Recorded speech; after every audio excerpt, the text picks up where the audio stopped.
নমস্কার, আমি আলপনা ধর N24 আপনাদেরকে স্বাগত।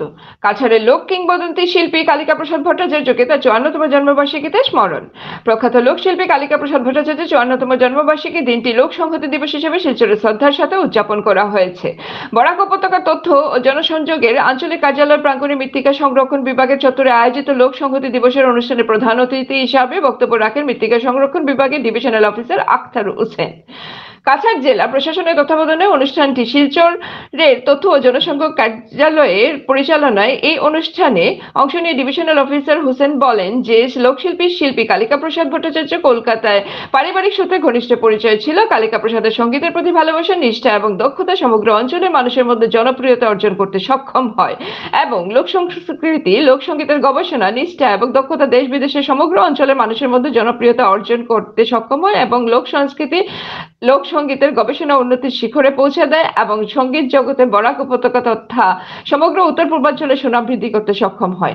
এই অনুষ্ঠানে বিশেষভাবে আমন্ত্রিত কালিকা প্রসাদের বোন শ্রীমতী ইন্দ্রাণী ভট্টাচার্য ছোটবেলায় স্মৃতিচারণা করে বক্তব্য তুলে ধরেন, একখানা সঙ্গীত পরিবেশন করে তার প্রতি শ্রদ্ধার্ঘ নিবেদন করেন। এছাড়া বিশিষ্ট অতিথি হিসাবে উপস্থিত কালিকা প্রসাদের নিকটাত্মীয় তথা বিশিষ্ট শিল্পী সৌমিত্র শঙ্কর চৌধুরী, প্রাক্তন মুখ্যমন্ত্রী সর্বানন্দ সানোয়াল এবং বর্তমান মুখ্যমন্ত্রী ডক্টর হিমন্ত বিশ্ব শর্মার প্রতি কৃতজ্ঞতা জ্ঞাপন করে জানান যে 2017 সাল থেকে সমগ্র রাজ্যে প্রতি বছর আয়োজিত হচ্ছে লোক সংহতি দিবস। ছোটবেলায় কালিকা প্রসাদের স্মৃতিচারণা করে তিনি বলেন যে কালিকা প্রসাদ শুধুমাত্র একজন সঙ্গীত শিল্পী ছিলেন না, একজন সৃজনশীল স্বপ্নদর্শী ছিলেন যিনি লোক ঐতিহ্যকে সামনে নিয়ে এসেছিলেন। অনুষ্ঠানে বিশিষ্ট লোক সঙ্গীত শিল্পী মঙ্গলানাথ এবং মণিমিতা গোস্বামী শিল্পীর প্রতি শ্রদ্ধা জানাতে সঙ্গীত পরিবেশন করেন। এতে ঋতুপর্ণা নাথ এবং ঋত্বিকা দেবরাত একখানা নৃত্য পরিবেশন করেন। কণ্ঠশিল্পীদের সঙ্গে তবলায় সহযোগিতা করেন বিশিষ্ট তবলাবাদক ভাস্কর দাস। অনুষ্ঠানে স্বাগত বক্তব্য রেখে তথ্য ও জনসংযোগের সাংস্কৃতিক প্রডিউসার সৌমেন পাল চৌধুরী প্রয়াত এই শিল্পীর স্মৃতিচারণা করে বক্তব্য তুলে ধরেন। সমগ্র অনুষ্ঠানটি পরিচালনা করেন বিপ্লব বিশ্বাস। এখানে উল্লেখ করা যেতে পারে যে কালিকা প্রসাদ ভট্টাচার্যের ব্যতিক্রমী কর্মজীবন দুঃখজনকভাবে সড়ক দুর্ঘটনায় শেষ হয়ে গেছিল, কিন্তু আসাম সরকার প্রতি বছর তার জন্মদিনকে লোক সংহতি দিবস হিসেবে পালন করে আসছে এবং এই বছরও দিনটিতে শহরাঞ্চল জুড়ে শিল্পীর গাওয়া গানগুলি প্রচারিত হয় জনসংযোগের স্থায়ী মাইক যোগে।